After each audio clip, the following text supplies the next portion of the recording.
মানুষের কল্পনার বাইরেও ঘটে কিছু ঘটনা, এমন কিছু ঘটনা যা আমাদের চেতনাকে কাঁপিয়ে দেয়। আজ আমরা আপনাদের এমনই এক ভয়াবহ এবং রহস্যময় কাহিনীর কথা বলব। একটি জাহাজ, তার ক্রুরা এবং এক বিস্ময়কর সংকেত। রহস্যে ঘেরা এসএস ওরাং মেদানের গল্প আমাদের নিয়ে যাবে অতল অন্ধকারে। নমস্কার বন্ধুরা, আমি শশাঙ্ক আর আপনাদের আমার চ্যানেলে আরও একবার স্বাগত জানাই। দয়া করে ভিডিওটি শেয়ার করুন আর কমেন্টে জানান আপনার মতামত। 1947 সালের কথা। প্রশান্ত মহাসাগরের বুক জুড়ে একটি ভয়ঙ্কর সংকেত ভেসে এলো। এটি এসেছিল একটি ডাচ জাহাজ থেকে। জাহাজটির নাম ছিল এসএস ওরাং মেদান। সংকেতটি ছিল অদ্ভুত এবং বিভ্রান্তিকর। সংকেতে যা বলা হয়েছিল তা শুনলে গা শিউরে ওঠে।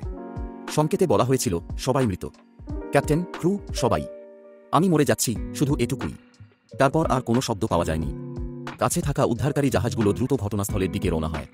তারা আশা করেছিল হয়তো কোনো দুর্ঘটনার শিকার হয়েছে জাহাজটি, কিন্তু তারা যা দেখতে পায় তা ছিল একেবারেই অবিশ্বাস্য। উদ্ধারকারী দল যখন জাহাজটিতে পৌঁছায় তখন তারা চমকে যায়। পুরো জাহাজটি ছিল অদ্ভুতভাবে নীরব। কোনো শব্দ নেই, কোনো প্রাণের চিহ্ন নেই। কিন্তু জাহাজটি ভেঙে যায়নি, বরং একদম অক্ষত অবস্থায় ছিল। তারা জাহাজে প্রবেশ করার পর যা দেখল তা ছিল আরও ভয়ঙ্কর। প্রতিটি ক্রু সদস্য মৃত। তাদের দেহ অদ্ভুতভাবে শুয়ে আছে, চোখ বড় বড় করে খোলা, মুখে আতঙ্কের ছাপ। মনে হচ্ছিল তারা মরণের আগে কিছু ভয়ঙ্কর দেখেছিল। কিন্তু সবচেয়ে অদ্ভুত বিষয় ছিল, দেহগুলোতে কোনো আঘাতের চিহ্ন ছিল না, কোনো রক্তপাত, কোনো লড়াইয়ের চিহ্ন, কিছুই ছিল না।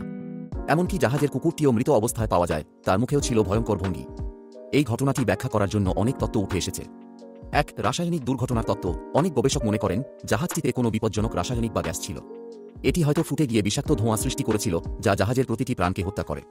কিন্তু প্রশ্ন হল, যদি এটি রাসায়নিক দুর্ঘটনা হয় তবে জাহাজে এর কোনো প্রমাণ পাওয়া যায়নি কেন? 2, অতিপ্রাকৃত তত্ত্ব। অনেকের বিশ্বাস এই ঘটনাটি কোনো অতিপ্রাকৃত শক্তির কাজ। হয়তো এটি কোনো অভিশপ্ত জাহাজ ছিল, অথবা জাহাজের ক্রুরা অজানা কোনো অশুভ শক্তির মুখোমুখি হয়েছিল। 3, ভিনগ্রহীদের তত্ত্ব। কিছু মানুষ মনে করেন এটি ভিনগ্রহীদের কাজ। হয়তো তারা জাহাজটির সঙ্গে কোনো পরীক্ষা নিরীক্ষা চালিয়েছিল। 4, জাহাজে থাকা লুকানো অস্ত্র। আরেকটি তত্ত্ব বলছে হয়তো জাহাজে এমন কিছু লুকানো ছিল যা আসলে বহির্বিশ্বের কেউ জানার কথা নয়। উদ্ধারকারী দল যখন জাহাজটিকে টেনে নেওয়ার চেষ্টা করছিল তখন হঠাৎ জাহাজে আগুন ধরে যায়। জাহাজটি মুহূর্তের মধ্যে বিস্ফোরিত হয় এবং সমুদ্রের গভীরে তলিয়ে যায়। এই বিস্ফোরণের কারণ আজও অজানা।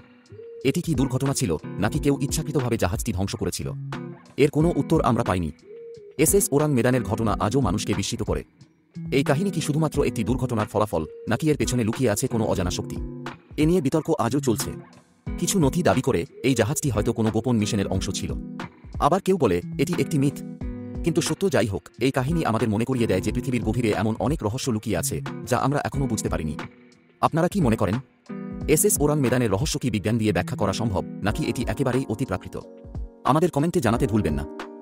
আপনার যদি এই ভিডিওটি ভালো লেগে থাকে তাহলে লাইক দিন, শেয়ার করুন, ফেসবুক প্রোফাইলটিকে ফলো করুন আর আমার চ্যানেলটিকে সাবস্ক্রাইব করতে ভুলবেন না। এইরকম নতুন রহস্যময় ঘটনা নিয়ে আমি আবার ফিরে আসব। ধন্যবাদ।